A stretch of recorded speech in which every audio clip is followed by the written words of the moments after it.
hear me, but when I pick up the phone with the he heard me. So I think it's a Marty Roth. That's Marty. Do what? I is Marty. It's good. He's making it, doing the thing, doing the old man thing in Hot Springs Village. Yeah, That maybe. yeah. I remember we had here on the. That was cherished memory. Cherished. Where were we at? Where we at? We were at Whitewater. And then we all came over We here. all caravanned over. Yeah, we So did. interrupted. There was nobody here, but we just straight up. We just took over. Just took over. It was a good time. All right, guys. You have a wonderful afternoon. You too. All right, you said. Love on me. Tell the wife I said hello. Open and shut. Shut. See you guys. Okay. Experience. The tour is a little less than half a mile long and about 100 above the ground at its highest peak. Park interpreter Joe Larson says the adventure is great for both inexperienced rock climbers and experts. For safety, you're into the steel cable the entire time they were harnessed. When the climbing gets more difficult, there will be some metal rungs or depth spaced out through the sections that would be difficult without them. The route is beneath the Palisades Overlook and winds along the park's northern sandstone cliffs. Each climbing group is limited to 5 people. Participants must be at least 12 years old and complete a practice climb before taking the tour. The Seven Hollows area of the park opened up to rock climbing last year. State park officials are hopeful the new features will double the outdoor economy as well as tourism. Larson says the combination of a new rock climbing area and a unique route make Arkansas a top climbing destination. We're going to have this super wide range all the way from the Barada, which is completely beginner friendly, to really elite, extremely hard rock climbing. The Parks Department worked with the Arkansas Archaeological Survey to ensure American Indian rock art sites in the park are preserved. I'm Frida Ross, Arkansas News Service. Find our trust indicators at publicnewsservice.org. Recent changes to SNAP, Medicare, and Medicaid have resulted in thousands losing their benefits and even more scrambling to get everything they need to keep them. That's why we're forming Bravo, the Benefit Recipient Access Volunteer Organization. From food assistance to healthcare, Bravo empowers families to navigate new rules, keep their benefits, and hold the system accountable. If you're looking for assistance keeping your benefits, give us a call at 501-367-7552 or visit us at bravousa.org. That's 501-367-7552 or visit us at bravo-usa.org. Entergy at the time for Arkansas's future. Entergy is building more fuel efficient power plants, reducing outages, and delivering reliable energy our joint state needs, all while keeping rates below the national average. This is a commitment to acquire Arkansas today and for the next generation. This is a public service announcement from Entergy.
Good morning, good morning, good morning. Hey, you heard the music, you heard the theme song, and you know it's Thursday. It's 9 o'clock. You know what time it is. It's time for the workplace here exclusively on KABF 88.3 FM, where we are the voice of the people, community radio. I was feeling kind of dragging a little bit, but now I heard my song. And for those of you, I can't dance, but I can move. I can move and out. It is just awesome, awesome, awesome. Thank you for tuning in this morning. I'm your host of the workplace, Toney Orr.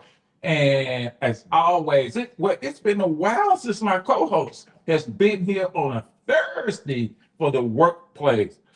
Last week was the health corner. That's the only reason I wasn't Yeah, here. but So before that, I was not out. you weren't here. I'm gonna pull the record. You always tell Roll me the pull tape. it. Roll the tape. Roll Roll the tape. Yeah, Cause I ain't been I nowhere. got the text message. You're not gonna be there. Oh yeah. Oh yeah.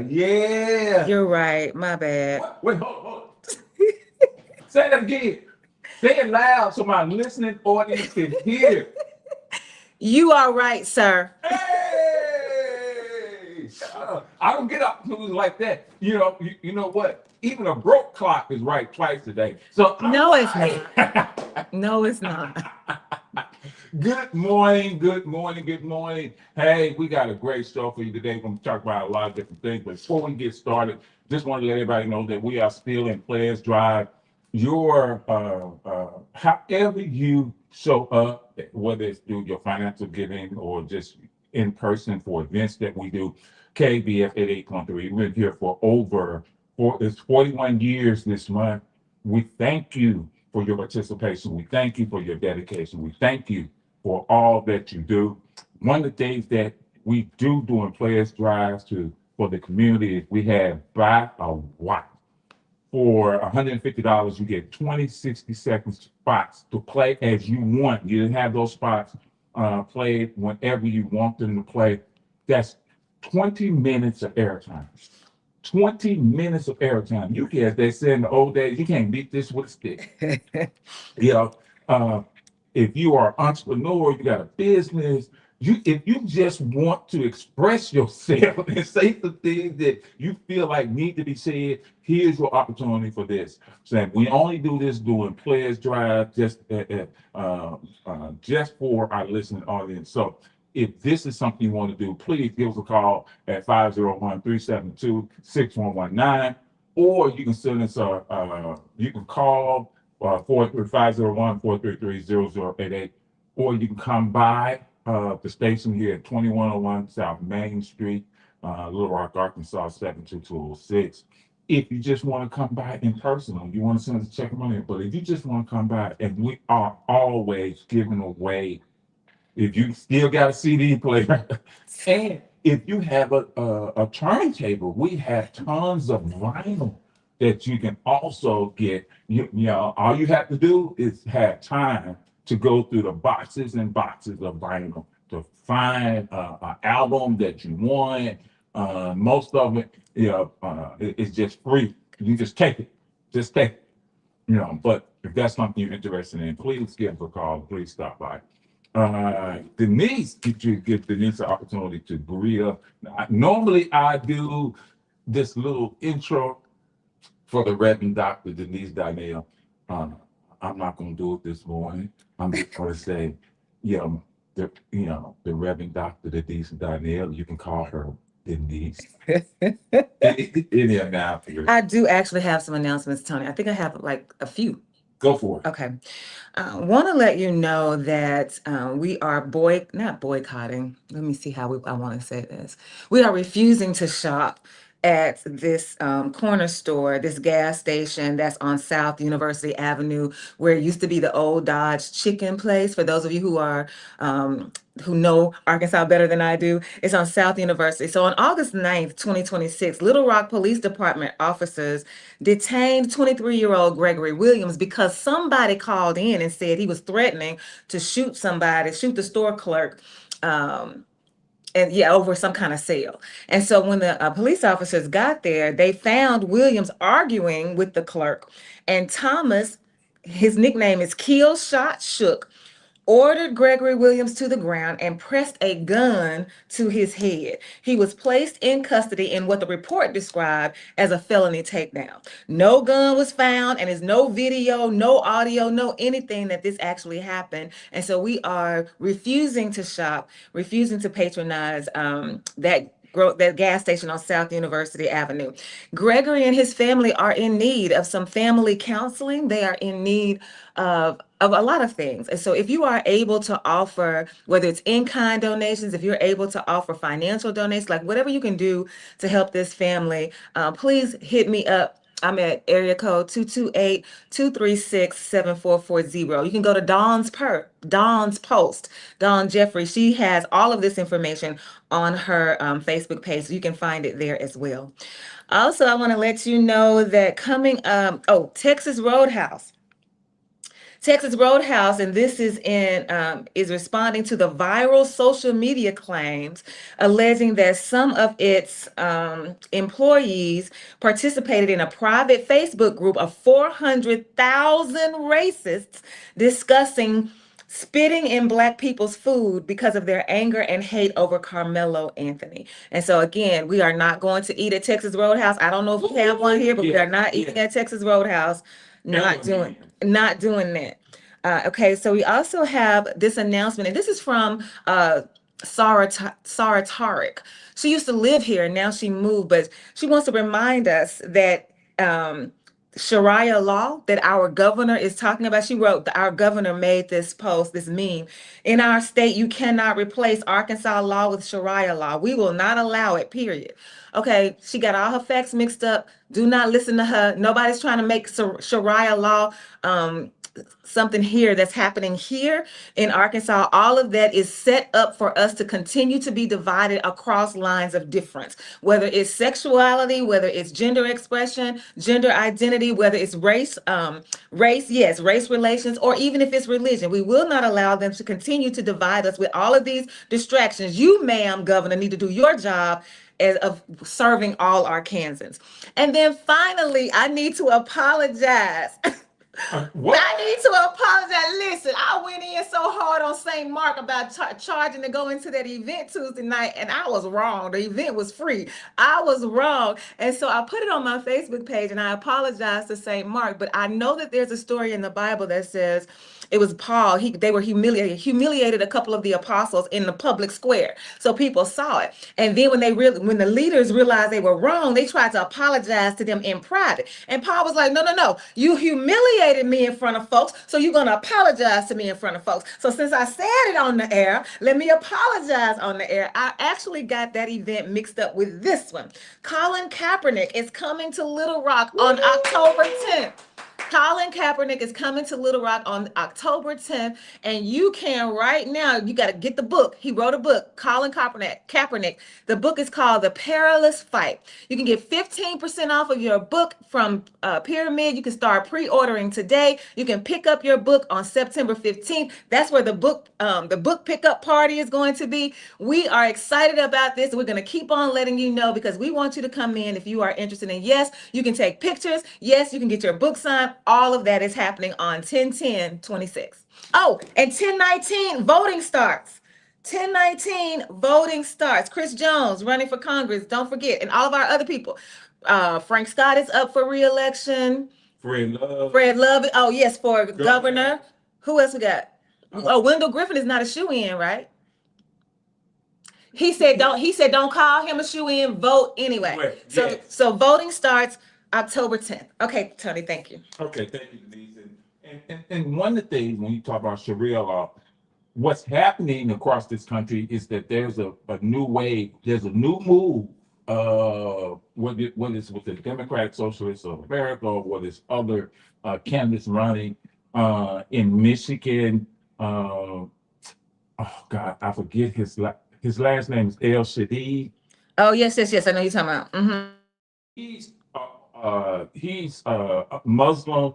Then you look at Mandani in New York. So there is this fear in Sharia law. This is something that's been talked about over the past 10 years.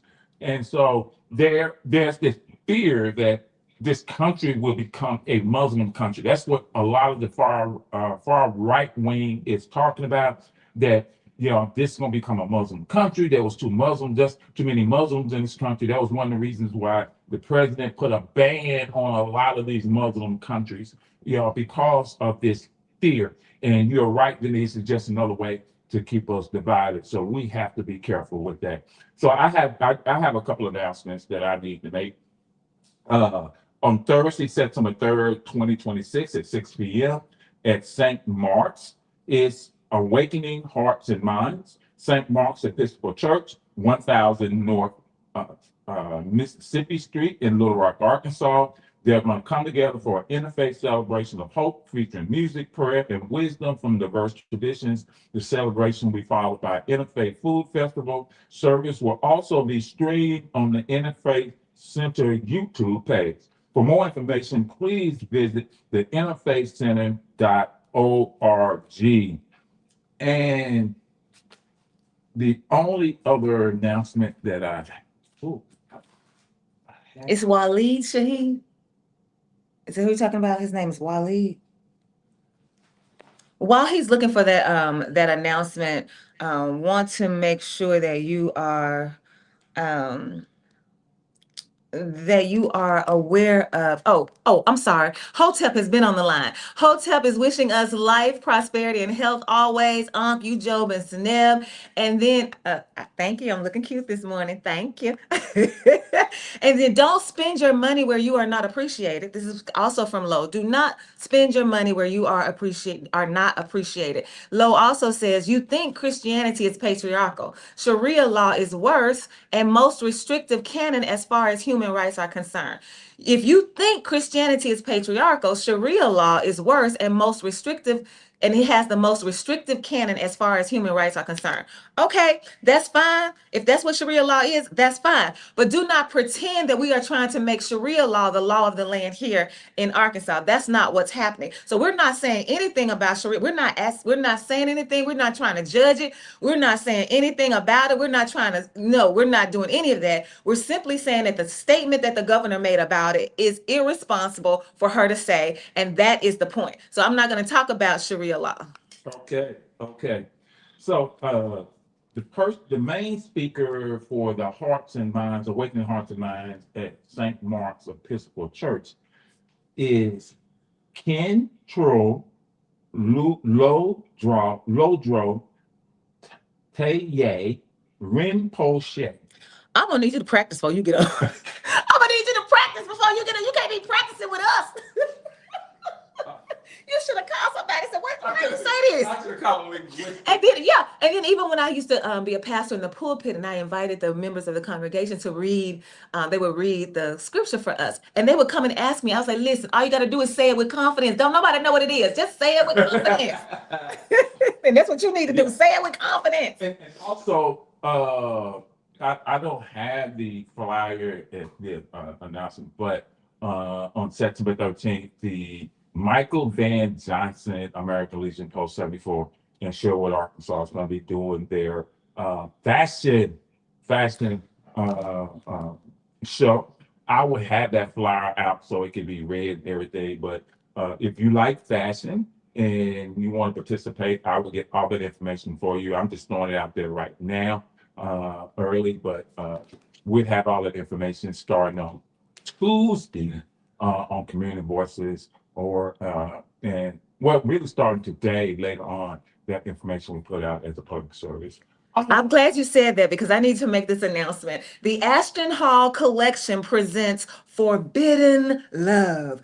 It's a fashion show and it's happening on September 26th, 2026. September 26th, 2026 is going to be at the Chenal Country Club, 10 Chenal Club Boulevard, right here in Little Rock, Arkansas, 72223. 72223. It's going to be a runway show. You're going to have live jazz band. You're going to have cocktails, after party at the same location, and more. The doors open at 2 o'clock. The show ends at 5. And Ashton will be on the show on Tuesday on September 8th. So we'll be looking forward to more of that. Okay, one more now. Got a lot of announcements. Yes. That's why we're community radio. Here's a community announcement from KABF 88.3 FM. High school students interested in civic engagement and community service may be interested in the Engage Civic Academy, a free nonpartisan program designed to help young people learn about civic participation, public leadership, and community involvement. Participants will explore how to locate reliable information, communicate effectively with public officials, and develop projects focused on issues that matter to them while earning community service hours. The Engage Civic Academy begins September 12th and meets every other Saturday at the Cow's main library, the Brown Library, or Nixon Library. The program is open to high school students and participation is limited by available space. For more information about the Engage Civic Academy, visit arcaction.net, or text 501-247-4497, 501-247-4497. This has been a community announcement on KABF 88.3 FM.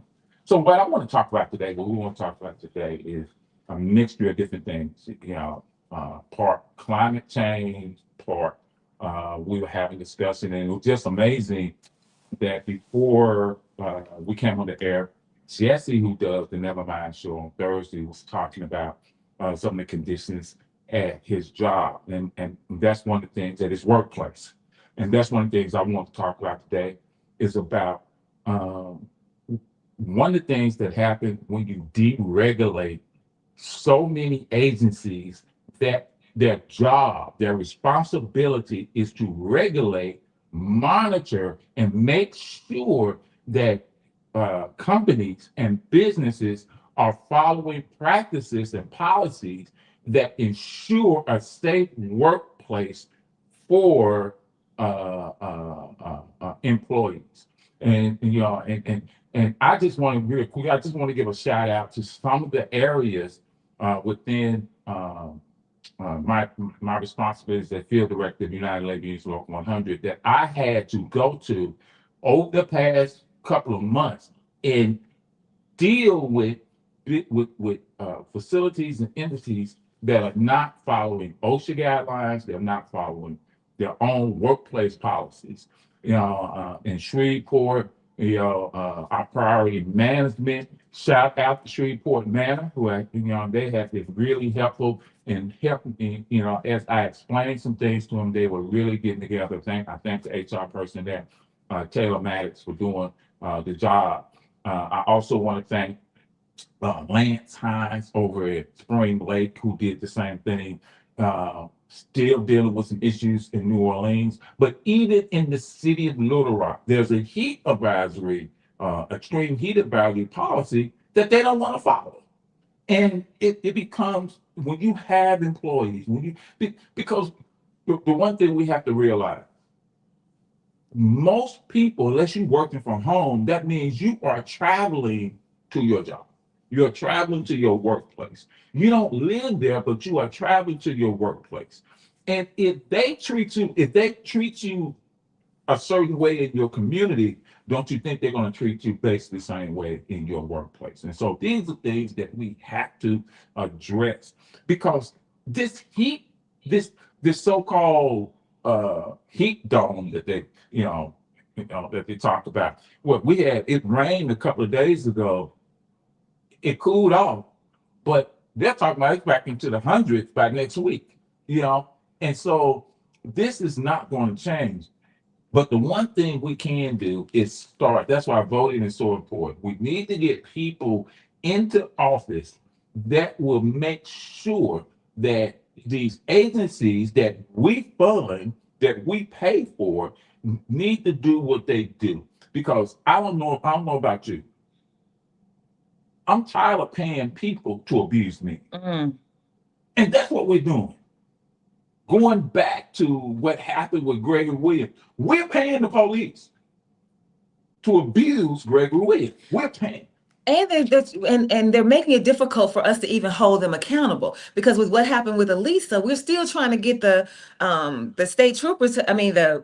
The head of this, whoever it is, we're still trying to get him to answer questions. He refuses to even answer questions. Now, how is it that you're supposed to be protecting and serving all of the residents and we can't even get you to answer some questions? And so it's not just about making sure that we vote, but even after the vote, beyond the vote, we have to stay vigilant with these politicians or else we're going to continue to be abused. And, yeah, and so you look at it, and just on the Gregory Williams issue for a second, all you have to do is go back a few years with Mr. Blackshear, where Officer Starks jumped on. Every time I think about that, I think about these cop shows where the officer jumps on the car or rides on top of the car shooting at the villain.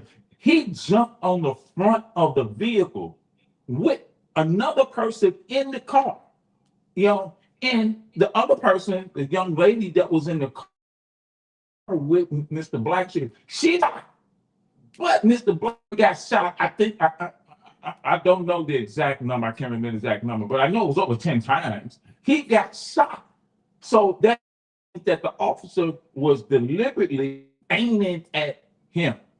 He got fired. He took it to court and won. Not only did he win, the city had to pay him. And that's because who you have in that's all roads lead to the ballot box. If there were different people making the decision about whether or not he should be reinstated and paid, then it might not have turned out that way. So voting is important on every level.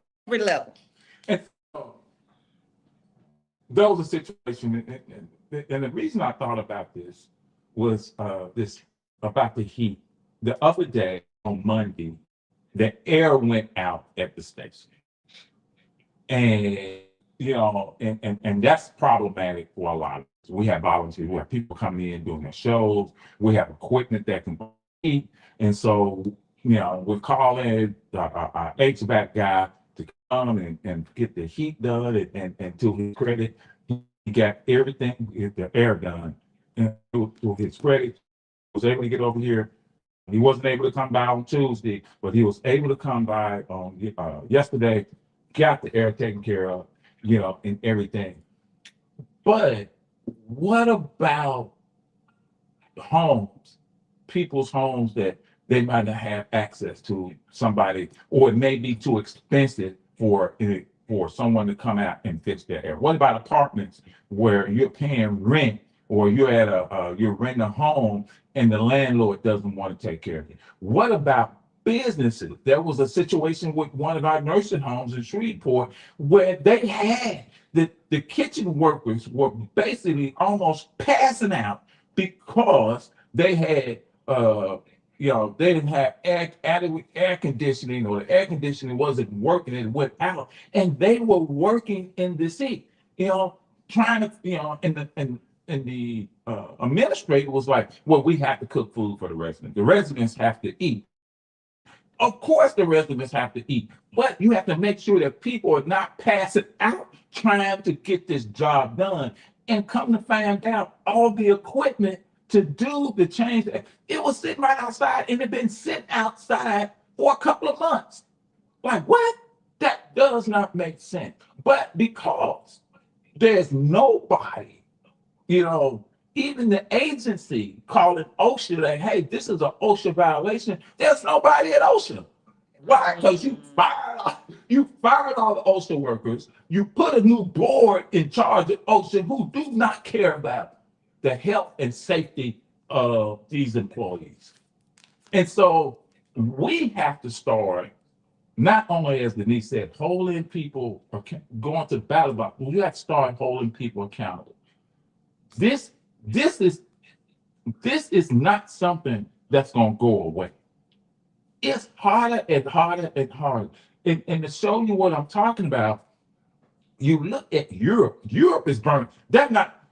If for those of you who've had an opportunity to travel to Europe in these European countries, they don't have central. Most places don't have home. They don't have central air.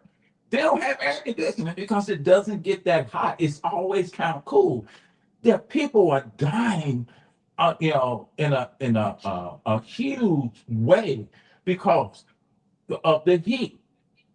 And you look and you think about here, how many people here in Arkansas, Texas, Louisiana, Mississippi that are dealing with this heat, how many people are dying? And who is in charge of making sure that landlords, making sure that businesses, making sure that schools and hospitals, nursing homes are being held accountable to what they're supposed to do, not only for the patients, but also for the people that are working there.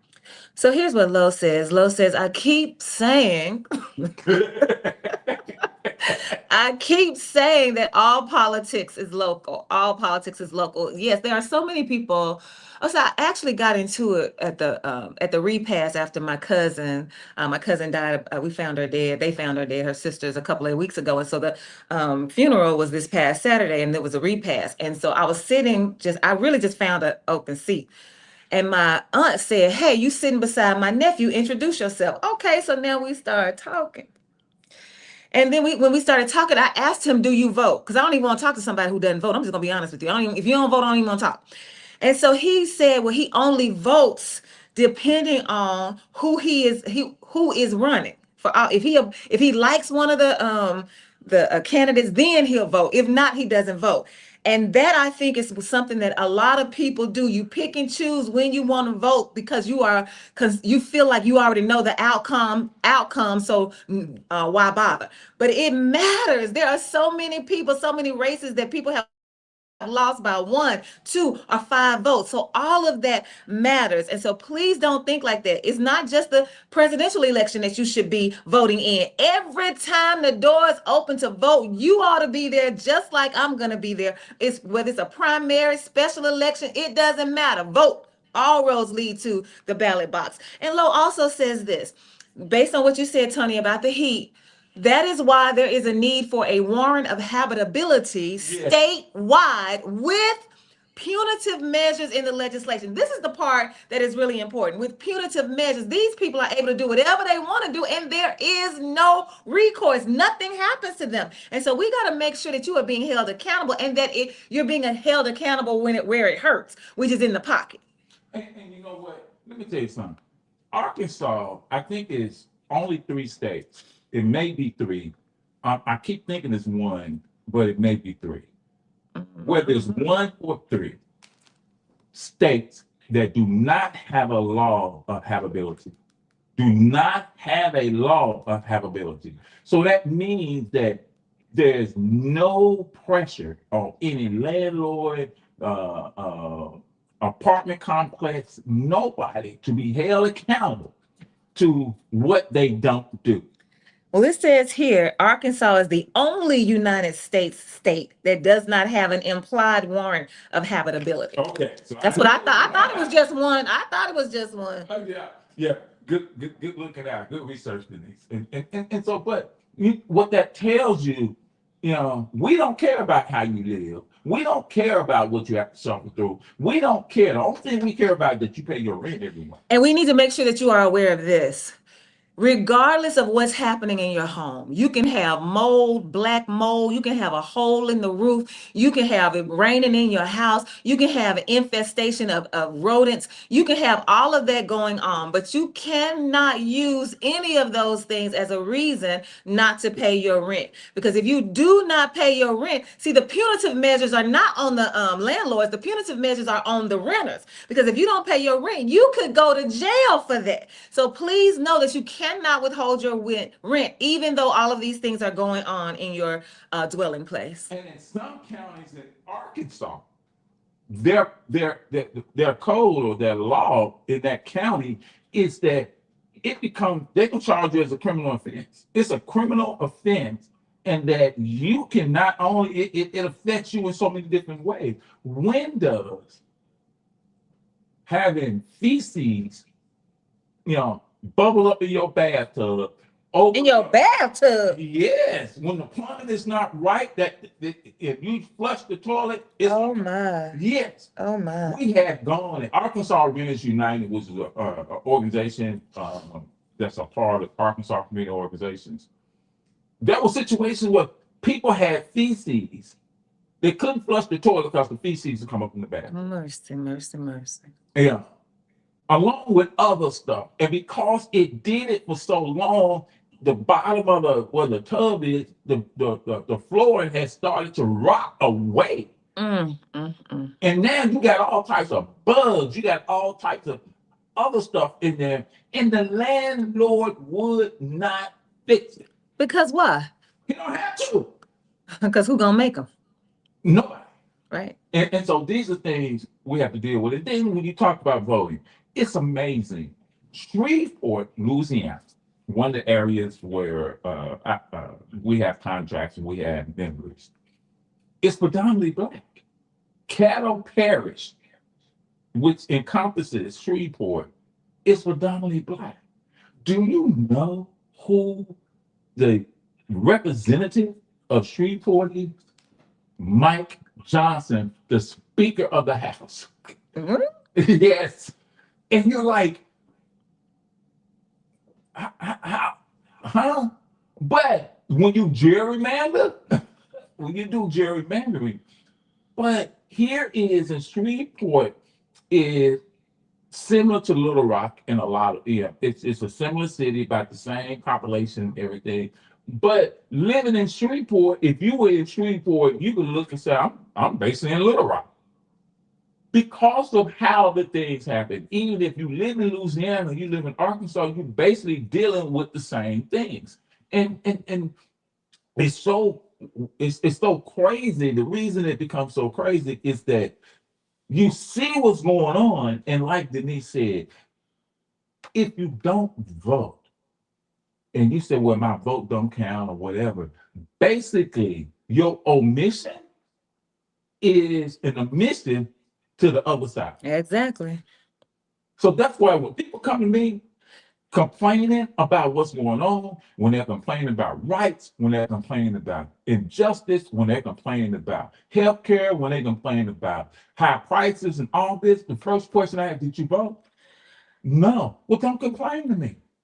Yeah, and I want to clarify that, because I said if you don't vote, I won't talk to you. That's not true about general people. I will talk to anybody about anything on any day, anywhere. This man was trying to holler at me, so that's why I said if you don't vote, you can't even talk to me. So let me be clear. I will talk to people who do not vote. But if you're trying to be in my intimate space, yes, you have to vote, vote, because when instead of thinking about it sometimes as I'm voting for somebody, based on what Toney just said, think about it in terms of you're voting against somebody. So if you don't vote at all, you leave it up in play. You leave the what they say, you don't leave everything on the field. Okay. So make sure that you say, oh, I have to vote, so that because my vote on this side takes away a vote from the other side. Maybe that's how you can think about it, so that you will know how important your vote is. Yeah, and there are certain people you'll never hear them say, my vote don't count. And with me, I always said this. I always think about this. I thank Denise for on Tuesdays for doing the EJI tidbit, because it is so important. When I read of how Black people were lynched, how Black people were denied going to the polls, where you had to pay a poll tax, where you had to go through all these hoops. And then if you dared to register to vote, in some cases, they will come to your house, burn your house down, drag you down the street, shoot you, hang you, castrate you, cut you off, give your parts to to other people as a souvenir and take a picture, make a postcard because you dared And then sell the postcard. and sell the postcard because you dared to vote. And that was for anybody, whether you were black or white. If you were trying to help, even if you were trying to help black people and you were non-black, they considered you to be a nigger lover. So you got it too. You could get it too. So let's be clear about how anti-black this country is. This is on my mind. It's similar to what we're talking about, but I've watched this there on ESPN. They had what they call 30 for 30, and it's they show these different they do these different documentaries, and they did a documentary about the 1961 and 62 University of Mississippi football team. And it was talking about all the turmoil that they had to do, what they were going through. The turmoil was about James Meredith. And for those of you who don't know, James Meredith was the first Black person who was admitted, who went to the University of Mississippi. And they did a riot. They had to call out. He had escort. He had escorts. They had riots, and they had to call out the army. The National Guard was there first, and I mean, it was a mob. The National Guard, I think there was some of the rioters got killed. The National Guards got injured. Then they had to call out the army. It was it was crazy. Now, here's the thing. All these years later, the person who was doing the documentary was going back and talking to the football players. They were talking to James Meredith. They were talking to all these people about it. And like, it was a bad time. I couldn't believe it. I wish it had been different. I wish I'd have made different decisions. And I'm like, what you mean you wish you would have made different decisions? This was a human being trying to get an education. The only thing that separated James Meredith from any other student on that campus was the color of his skin. And it's interesting that we're having this conversation because, so I started my college matriculation at the University of Mississippi, and then I transferred to Jackson State, but I went back and got my first master's degree from the University of Mississippi. Now my godson son is at the University of Mississippi. He ain't never heard that story. He doesn't know about James Meredith. Doesn't even know.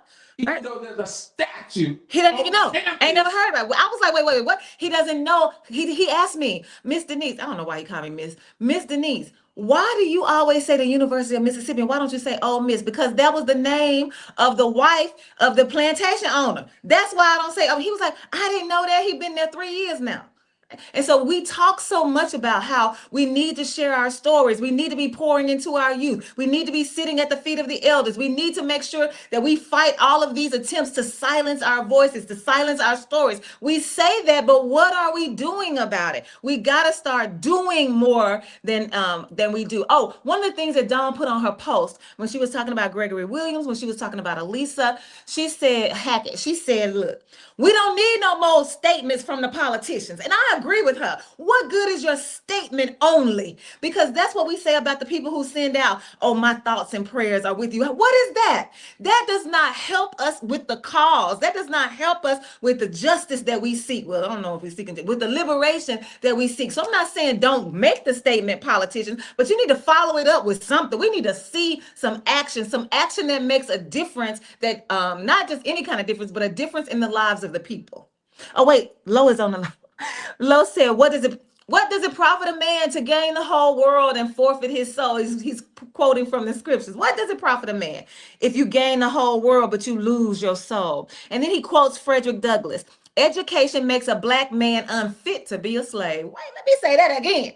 Frederick Douglass said, education makes a black man unfit to be a slave, because if you free your mind, your butt will follow. That's what Lowe usually says. Because if you free your mind, you will no longer be complicit in the very oppression that you seek to be liberated from. So you got to be educated. And that does not mean formal education. Again, that means sitting at the feet of your elders. That means researching. That means having these conversations, inviting people to your home, all of those kinds of things. And here's my brother, the Dr. Derek Donnell. My vote doesn't count. Marco Island, Florida referendum 2 weeks ago, 2,259 yes votes, 2,258 no votes, 2,259 yes votes, 2,258 no votes. Voter turnout, 26.4%. So what a difference that would have made in this vote, in the result of this, had you just voted, whoever you are. And I, that's why I love my show. That's why I love this show, because you never know how it's gonna flow. We start one way, but we may end up another way. And now we're shifting into another area, and we're talking about voting. Let me tell you one thing. This week, which the Supreme Court is I don't even know why we got it. I don't even know why I got a Supreme Court anymore. So to continue the anti-blackness and the anti-non-whiteness that happens in it. What you mean you don't know why we got the Supreme Court? Yeah, because number one, it shouldn't be supreme, and number two, they ain't out there for justice. They ain't out there to make things right, or whatever. Because everything that was put in place to right a wrong, they brought the wrong back and said it was right. And so this week, they gave President Trump he has been pushing back. He made an executive order about mail-in ballots. And so the lower courts ruled that, no, you can't do that. The Constitution says you can't do that. No, you can't do it. So, but what happens is that they will keep looking until they find a federal judge who will overrule what another judge says. Mm-hmm. So when that happens, it goes to the Supreme Court. And here's the BS the Supreme Court said. They really didn't say he can't do mail-in ballot. What they said is that they looked at the lawsuit and say, y'all filed a lawsuit too early. So what you mean we filed a lawsuit too early?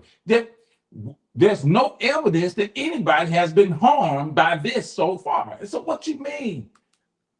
So you mean to tell me there has to be harm to somebody before you can even basically make a ruling on the case?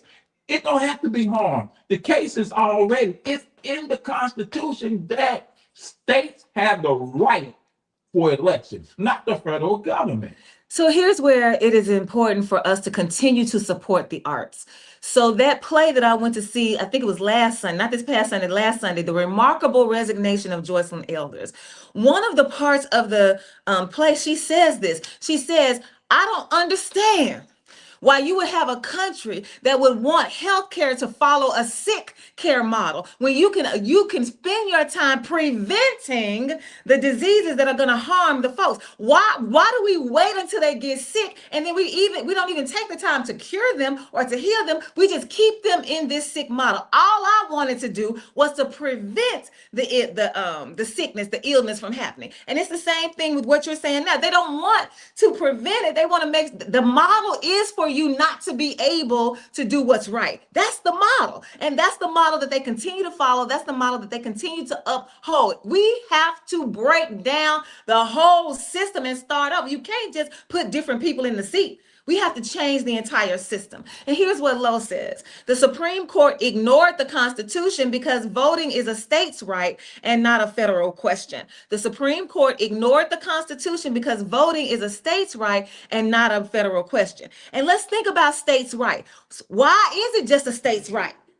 Because if you look, let's think about it. Let's connect the dots. Because the only way that you were able to win, to continue to have these enslaved people in the South was what? You called it a voting, it was states' right. And so that's what they were fighting for, the states' right to keep the vote. So this electoral college, all of that is born out of this poisonous fruit of making sure that voter suppression reigns, that Black people especially will never be able to vote. That is the going thing for this country. Yeah, and think about it. That's what I mean about you made policies to correct a wrong, but now, to make it right, now you want to bring the wrong back and make it right, because as Denise was saying, it was all about states' rights when they were trying to do this constitution and election and everything was states' rights. Now the states, these Republican states are saying, we don't want state rights anymore.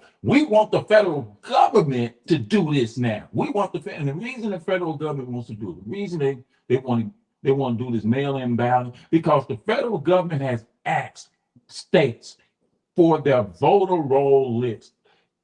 Democratic states and there's been a couple of Republican states, I want to make that clear, that they said, no, you don't need our voter rolls. No, you can't. No, it's not. Why? It's not constitutional. But the reason they won't, because now they got a list of everybody that's eligible to vote.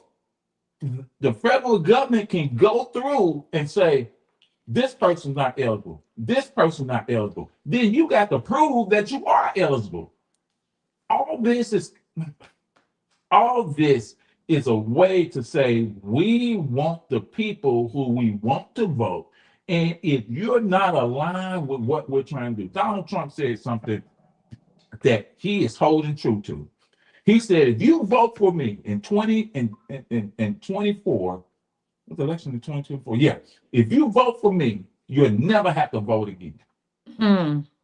He said, He you never have to vote again. And that's what he's trying to do, to make it where it's going to be a one-party state. It's going to be a dictator country with Republicans running it. And so vote.org, this website says that 35% of non-voters, they cite scheduling conflicts as the number one reason why they cannot vote, because you got certain voting hours which are the same as many people's employment hours, and so they cannot make it work. And so when Donald Trump says you're not going to even be able to mail in, that's yet another, those are options that you have that will make sure that you can vote. So he's taking away another option. Remember, we used to have quote unquote early voting, and we would have it all the way up until the Saturday before the Tuesday, and they took the Saturday away. So all of these options that could be made available, they are taking them away from us because they don't want you to vote. And so you've got several states where you have voting is a paid holiday. Some people have it's a holiday, and some people get paid time off for voting. Like all of these options that we have to make it easy to vote, that's exactly what this presidential administration is rejecting. They don't want to make it easier to vote. They are trying their best. So for those of you who say my vote doesn't matter, who would spend this much time, this much energy, this much effort? Who would spend this much paper, these many meetings? Who would spend this much time on an issue if it did not matter? Evidently, your vote matters a whole lot. And let me tell you something. Statistics show, and research has shown, they have been doing this research, they have gone back 60 years. And in some cases, they've gone back all the way, to almost when the inception of voting was created. It's almost like a 0.0000.1% that people commit fraud voting. It's a lot of things people may commit fraud with. Voting ain't one of them. Because who's going to stand in line all day, or who's going to stand in line for 2 or 3 hours to fraudulently vote? It's not something that happens, but they make it seem like it is an issue. And then for somebody who says they hate mail-in ballots, that mail-in ballots are fraudulent, it causes all these problems, but that same person that's saying it votes by mail. And remember, Donald Trump was voting in a whole nother state. You remember that? Yeah. So Lowe says Arkansas law allows for time off of work to vote. Arkansas, listen, y'all. Arkansas law allows for time off of work to vote. It's in the 2025 Arkansas Code Title 7. Each employer in the state of Arkansas shall schedule the work hours of employees on election days so that each employee will have an opportunity to exercise their right to vote. And any employer who fails or refuses to comply with the provisions of this section shall, upon conviction, be subject to a fine of not less than $25 and no more than $250. Y'all can vote. In Arkansas, even if you work, they have to let you do it. The problem is this. Going back always, the whip, it used to be a leather whip out on the plantation they hit you with. Now the whip is your job. That's the whip. And the way they do it is say, hey, I want to go vote. Well, I need for you to finish this. I need for you to work on this. I need for you to do this. Well, I need to vote, and you're supposed to give me time to vote. Okay, you want to go vote? Go vote. But you got to stay over to finish this project, or you're gonna have to do this. Yeah, but no, you don't though. That's what they're gonna say. But I'm glad you're saying it. That's what they're gonna say. But you need to know that you have a recourse. No, you don't have to do that. Yeah. But the thing that happens is that people get fearful. Of course they do. People are like, oh no, I need my job. I try to go vote another time. That simply means you don't know your rights. Know your rights. Know your rights. And then because let's face it. Because of the history of this country, and we see it every day, Gregory Williams had a right. He was complying with what they asked him. He was on the ground. He wasn't resisting, but he had a gun to his head. Now remember, they punched Elisa. They punched her, but they put a gun to his. So it's escalating, right? And so we had this conversation. I had this conversation with some members the other day, and I said this. The other day, they had the family, the mother of Alex Purdy, who got killed in Minneapolis. And so when you look at the video, they had him on the ground. He did have a gun but he was legally authorized to carry the gun, concealed one. You see the officer, you see the FBI officer, Homeland Security officer, take the gun. They took the gun from him, and the officer walked away with the gun. Then the officer yelled, "Gun!" after he walked away with the gun. And they shot him in the head. They executed. The mother who was, they were interviewing the mother of the family, and the mother said, oh, they murdered him. Where's the justice? They murdered him. They murdered him. They murdered my son. Nobody's been held responsible. There's no been accountability. I feel for her, but my thing is this, just like when we saw the beating of, God, what's his name, in LA,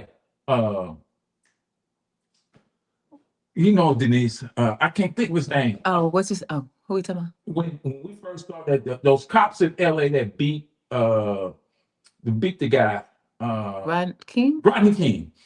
When we saw as Black people, we saw the Rodney King video, it didn't shock us because we knew this happens all the time. The same thing that happened with Alex Petty in Minneapolis, where they shot him in the head, execution style. I understand his mother's pain, But what about all the other mothers that saw their children? What about the mother of George Floyd? What about the mother of Breonna Taylor? What about those mothers that saw their children get executed and murdered with no accountability? And think about Michael Brown's mother. I mean, his body is in the street. His blood is running warm down the sidewalk into the water, and it mixes in with the stream that's flowing down the sidewalk. And they would not even let her go over to her son. Wouldn't, and it wasn't because it was cordoned off and he was a what you call it? He's evidence. They would not let his own mama see about him. Now that's just inhumane. That's why I said we need to stop saying white supremacy, because that is not what it is. It is white inhumanity. Yes, it is. Hey, Oh, and the man's name is Alex Preddy. Alex Reddy. Mhm. So want to thank everybody for listening this morning. Remember, we're still in Players Drive. Whatever you can give and donate. Oh, I'm so excited. I'm on the road with the buy a watch, y'all. Y'all want to buy a watch? I got you. $150 for 20 60-second spots. I'm on the road. Somebody else call me. I'm so excited. All right. Well, hey, enjoy the rest of your day. Stay cool. Hey, if you can, UAPB is gonna be playing Saturday. UAPB was in the house last night at Wednesday Spins. You should have seen, it was a high time. They letting you know they get ready for Morehouse on Saturday. They're gonna be tailgating. They were in the house strong. Yes. You talking about black folks galore.